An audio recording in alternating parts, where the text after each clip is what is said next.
बिस्मिल्लाहिर्रहमानिर्रहीम। अस्सलाम वालेकुम।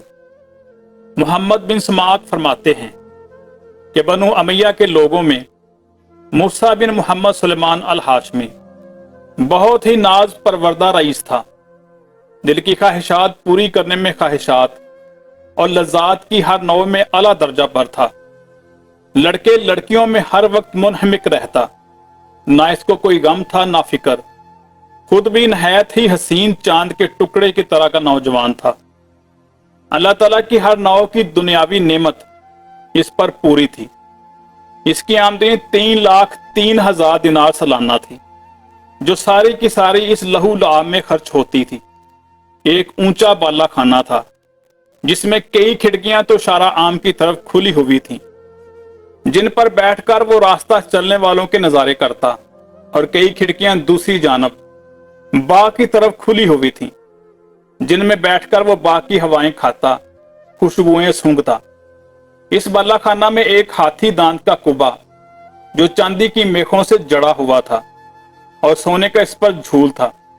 इसके अंदर एक तख्त था जिस पर मोतियों की चादर थी, और इस हाशमी के सर पर मोतियों का जड़ाऊ अमामा था।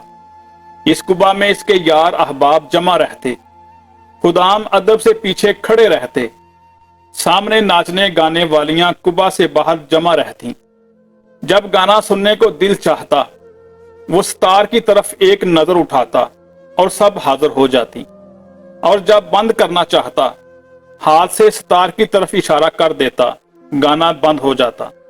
रात को हमेशा जब तक नींद ना आती, यही शुगल रहता, और जब शराब के नशा से इसकी अकल जाती रहती, याराने मजलिस उठकर चले जाते। वो जौन सी लड़की को चाहता पकड़ लेता और रात भर उसके साथ खलवत करता। सुबह को वो शतरंज चूसर वगैरह में मशगूल हो जाता। इसके सामने कोई रंजोगम की बात, किसी की मौत की बीमारी का तज़किरा बिल्कुल ना आता। इसकी मजलिस में हर वक्त हंसी और खुशी की बातें, हंसाने वाले किस्से और इस किस्म के तज़किरे रहते। हर दिन नई नई खुशबुएं जो इस जमाने में कहीं मिलती, वो रोजाना इसकी मजलिस में आती। उम्दा उम्दा खुशबुओं के गुलदस्ते वगैरह हाजिर किए जाते। इसी हालत में इसके 27 साल गुजरे। एक रात हस्बे मामूल अपने कुबा में था। अचानक इसके कान में एक सुरीली आवाज पड़ी, जो इसके गाने वालों की आवाज से बिल्कुल जुदा थी, लेकिन बड़ी दिलकश थी। उसकी आवाज ने कान में पड़ते ही इसको बेचैन सा कर दिया। अपने गाने वालों को बंद कर दिया और कुबा की खिड़की से बाहर सर निकालकर उस आवाज को सुनने लगा। वो आवाज कभी कान में पड़ जाती, कभी बंद हो जाती। उसने अपने खुदाम को हुक्म दिया कि ये आवाज जिस शख्स की आ रही है, उसको पकड़ के लाओ। शराब का दौर चल रहा था। खुदाम जल्दी से इस आवाज की तरफ दौड़े, और इस आवाज को तलाश करते करते एक मस्जिद में, जहां एक जवान नहायत ज़ईफ बदन, जर्द रंग गर्दन सूखी हुई, होंठों पर खुश्की आई हुई, बाल पर गंदा, पेट कमर से लगा हुआ, दो ऐसी छोटी छोटी लुंगियां उसके बदन पर कि उनसे कम में बदन ना ढक सके, मस्जिद में खड़ा हुआ अपने रब के साथ मशगूल तलावत कर रहा था। ये लोग इसको पकड़कर ले गए, ना इसे कुछ कहा ना बताया।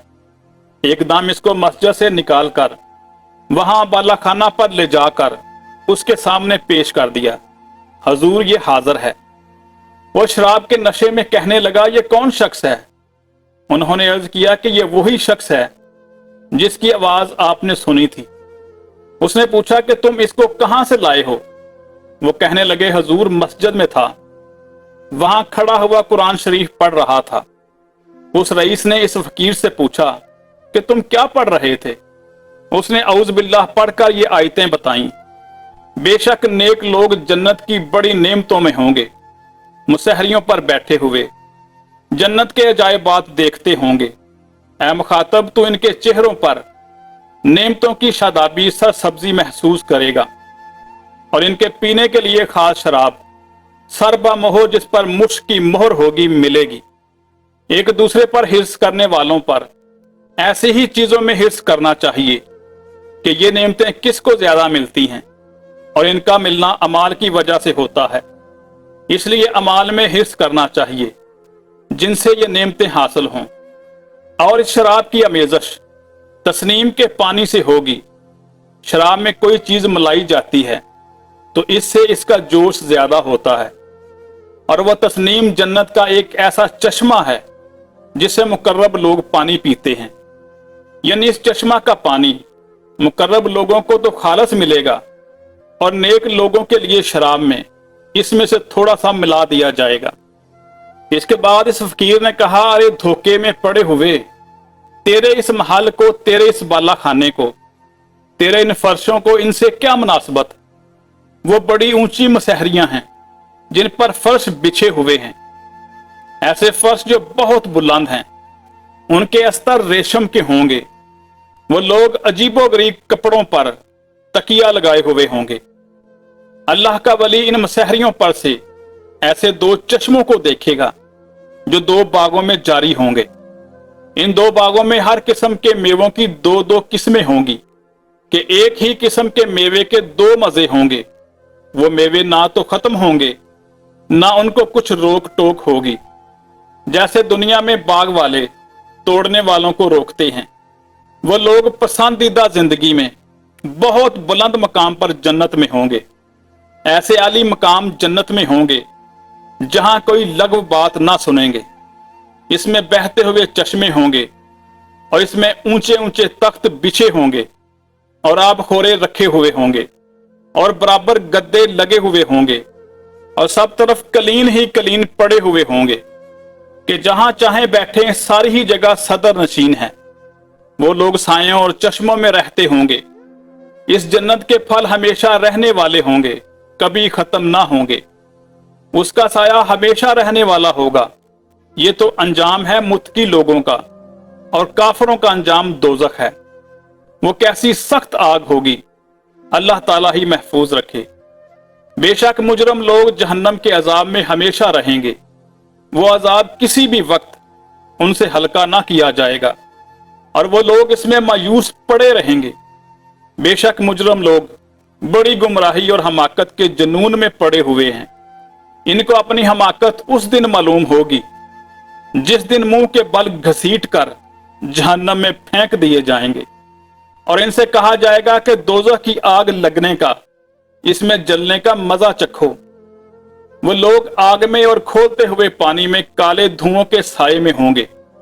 मुजरम आदमी इस बात की तमन्ना करेगा कि उस दिन के अजाब से छूटने के लिए अपने बेटों को, बीवी को, भाई को और सारे कुनबे को जिनमें वो रहता था, और तमाम रूए जमीन के आदमियों को अपने फिदिया में दे दे, पर किसी तरह अजाब से बच जाए। लेकिन ये हरगिज हरगिज ना होगा। वो आग ऐसी शोला वाली है कि बदन की खाल तक उतार देगी, और वो आग ऐसे शख्स को खुद बुलावेगी जिसने दुनिया में हक से पीठ फेरी होगी और अल्लाह ताला की इताअत से बेरुखी की होगी, और नाहक माल जमा किया होगा और उसको उठाकर हिफाजत से रखा होगा। यह शख्स नहायत सख्त मुशक्कत में होगा और नहायत सख्त अजाब में, और अल्लाह ताला के गुस्से में होगा, और ये लोग उस अजाब से भी निकलने वाले नहीं होंगे। गर्ज इस तरह इस कलाम में उस फकीर ने जन्नत और दोज़ख की बहुत सी आयात की तरफ इशारा किया। वो हाशिमी रईस फकीर का कलाम सुनकर और फकीर से गले लगकर मिला और खूब चिल्लाकर रोया, और अपनी सब अहले मजलिस को कह दिया कि तुम सब चले जाओ, और फकीर को साथ लेकर सेहन में चला गया और एक बोरिया पर बैठ गया और अपनी जवानी पर नोहा करता रहा, अपनी हालत पर रोता रहा, और फकीर उसको नसीहत करता रहा यहां तक कि सुबह हो गई।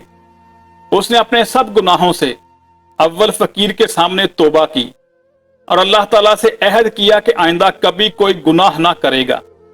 फिर दोबारा दिन में सारे मजमे के सामने तौबा की और मस्जिद का कोना संभाल कर अल्लाह ताला की इबादत में मशगूल हो गया, और अपना वो सारा साजो सामान, मालो मता सब फरोख्त करके सदका कर दिया, और तमाम नौकरों को मकूफ कर दिया, और जितनी चीजें जुल्मों सितम से ली थी सब अहले हकूक को वापस की, गुलाम और बांदियों में से सबको आजाद किया और बहुत से फरोख्त करके उनकी कीमत सदका कर दी, और मोटा लिबास और जौ की रोटी इख्तियार की। तमाम रात नमाज पढ़ता, दिन को रोजा रखता, हत्ता के नेक लोग और बुजुर्ग इसके पास इसकी जियारत को आने लगे। और इतना मुजाहदा इसने शुरू कर दिया कि लोग इसको अपने हाल पर रहम खाने की और मुशक्कत में कमी करने की फरमाइश करते और उसको समझाते कि हक ताला नहायत करीम है और थोड़ी मेहनत पर बहुत ज्यादा अजर अता फरमाता है।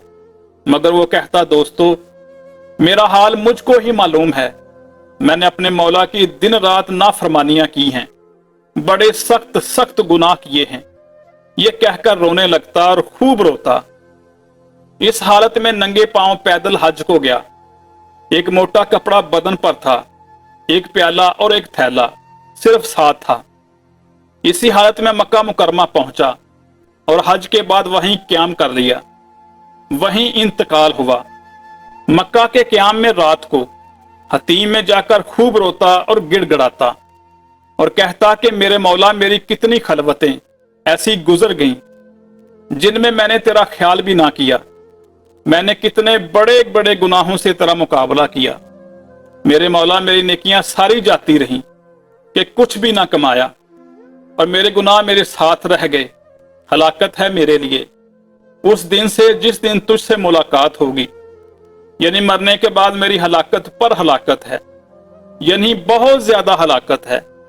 उस दिन जिस दिन मेरे अमाल नामे खोले जाएंगे, आह मेरी रुसवाइयों से भरे हुए होंगे, वो मेरे गुनाहों से पुर होंगे, बल्कि तेरी नाराजगी से मुझ पर हलाकत उतर चुकी है, और तेरा ताब मुझ पर हलाकत है जो तेरे उन एहसानों पर होगा जो हमेशा तूने मुझ पर किए, और तेरी उन नेमतों पर होगा जिनका हमेशा मैंने गुनाहों से मुकाबला किया, और तू मेरी सारी हरकतों को देख रहा था। मेरे आका, तेरे सिवा मेरा कौन सा ठिकाना है जहां भाग कर चला जाऊं? तेरे सिवा कौन शख्स ऐसा है जिसे इल्तिजा करूं? तेरे सिवा कौन है जिस पर किसी किस्म का भरोसा करूं? मेरे आका, मैं इस काबिल हरगिज नहीं हूं कि तुझसे जन्नत का सवाल करूं।